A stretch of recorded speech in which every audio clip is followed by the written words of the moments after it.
Naomba mnisaidie kwa hili. Ni mtumishi wa serikali afu mtu anafanya jambo kama hili. Huyu mtu na maana yupo tayari kuniua ndani ya nyumba.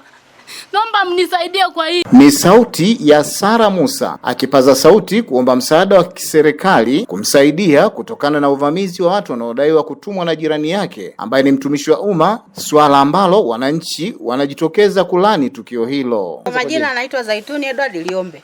Kiukweli hili tukio limetuumiza sana kwa sababu majirani tumeumia. Mtu anavunjiwa choo kwa sababu ambazo hazieleweki. Hata kama ndio waliuziana kiwanja bila kuandikishana, lakini hii sio sheria. Yeye ameambiwa kabisa kwamba labda basi niambie unataka kiasi gani cha pesa, hataki. Sasa yeye anataka nini?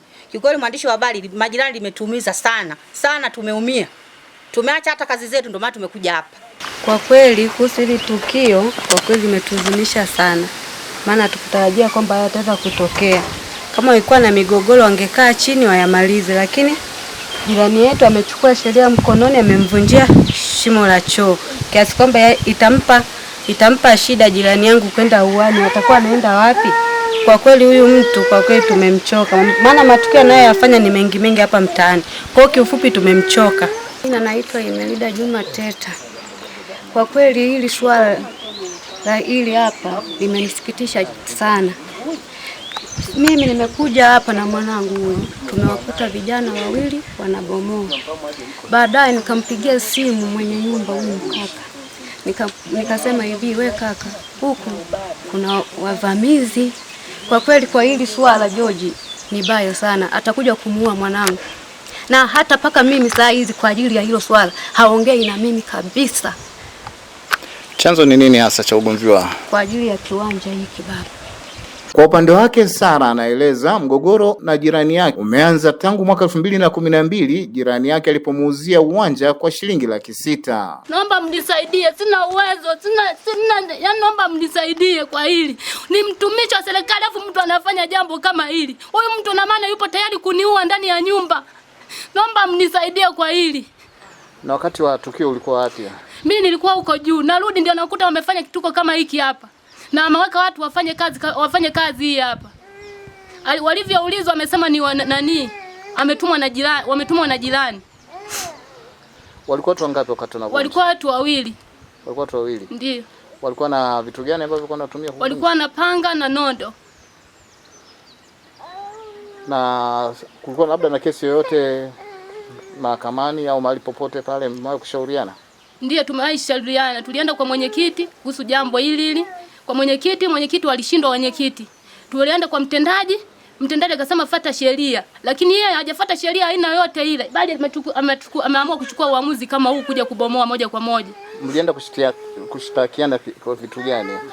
Kwa sababu yeye ndiye aliyepeleka kesi kwa mtendaji. Kwanza kwa balozi, alipopeleka kwa balozi, tulihukumu kwa balozi. Kwa balozi ilishindikana. Tukaenda kwa mwenyekiti ilishindikana. Akapeleka yeye mwenyewe tena kwa mwenyekiti, kwa mtendaji. Kwa mtendaji tena mtendaji akamwambia basi kama ndio hivyo hii kesi iende mbele.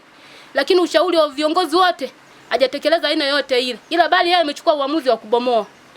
Na shida yake alikuwa anasema nini mlipokuwa kwenye kwa balozi? Anasema eti tulimpa hela ndogo. Tunavyonunua hapa tuliuziana kwa hela. Anasema tulimpa hela ndogo. Mliuziana shilingi ngapi? $600,000. $600,000 ndiko mwaka gani? 2012. 2012. Ndio. Mlikuwa mmemaliziana kabisa na mliandikishana? Ndio. Hatuwezi kujua kusema nataka alipo shilingi ngapi kwa sababu mara ya kwanza tulimwambia bwana basi kama ndio hivyo, yeye anasema sisi katika eneo liko tulikuwa tunadaiwa hela shilingi $200,000. Na tumemwambia basi kama ndio unatudai hela shilingi $200,000 basi hebu tukumalizie hiyo $200,000 yako. Lakini anakataa. Anasema mimi nataka waondoke.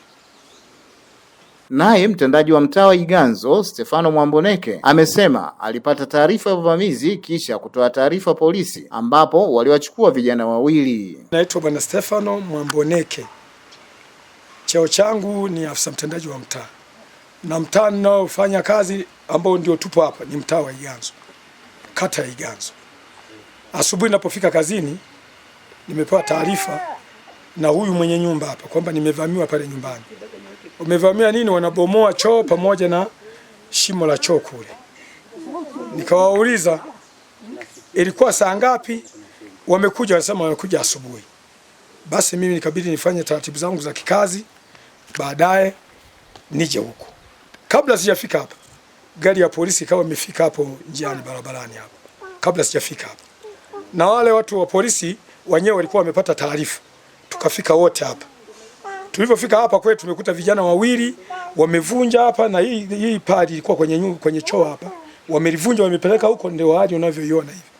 Tunawauliza nani ameambia mfanye hiyo kazi, au ni nyinyi wenyewe wanabomoa? Sema tumetumwa na ndugu George hapa. Basi bila kusema lolote, mimi ikabidi tuchukue hatua, kwa sababu gari ya polisi ilikuwepo, ikabidi nitoe taarifa. Nikatoa taarifa kwa mtendaji wangu wa kata, nikatoa taarifa kwa mheshimiwa diwani, mwenyekiti wangu wa mtaa.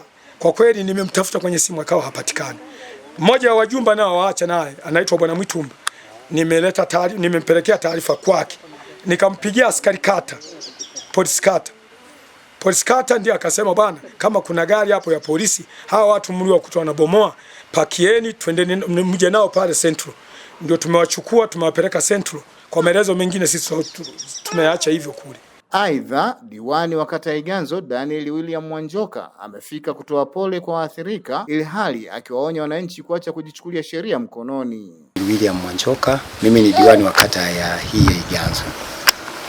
Nilipata taarifa leo kupitia mtendaji wangu wa kata, lakini pia mtendaji wa mtaa huu wa Iganzo. Akinijulisha kwamba kuna tukio limetokea kwenye eneo lako la kiutawala, na sasa nimefika hapa kuangalia hili tukio. Ni kweli tukio hili nimelikuta kama alivyoongea mtendaji, nimelikuta hivi kwamba kuna mtu amebomoa nyumba kwa sababu wana ugomvi wa mipaka ya nyumba.